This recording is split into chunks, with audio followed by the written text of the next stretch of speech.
আসসালামু আলাইকুম। আশা করি সবাই ভালো আছেন।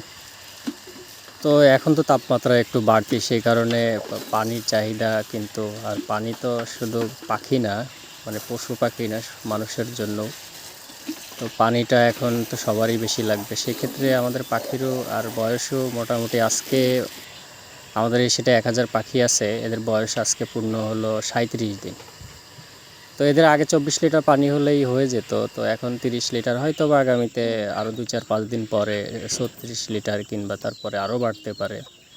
পর্যায়ক্রমে যেরকম আবহাওয়া হবে, আবহাওয়ার সাথে পানি বাড়বে। তো পানির দিকটা আমাদের অবশ্যই খেয়াল রাখতে হবে সবার, যাদেরই পাখি কিংবা যে কোনো ধরনের খামার আছে। পানি কখনো শেষ হতে দেওয়া যাবে না, কারণ পানি হচ্ছে প্রতিটা প্রাণীর জীবন। পানির অভাবে কিন্তু অনেক সময় অনেক ধরনের সমস্যা হতে পারে।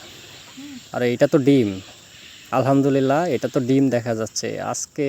মানে মানে মাশাআল্লাহ, ডিমটা তো অনেক সুন্দর। মানে এটা সোনার ডিম বললে চলে। মানে এদেরকে ছোটোবেলা থেকেই আমি অনেক ছোট থেকে এদেরকে পুষে এত বড় করছি, আজকেই প্রথম একটা ডিম হাতে পেয়ে গেলাম। এটা আসলেও আমি খুবই এক্সাইটেড। মানে ভাবতেছিলাম যে 2-1-এর ভিতরে আরেকটা ডিম। এই যে আমাদের খামারে 2টা ডিম আজকে কিন্তু পেয়ে গেলাম।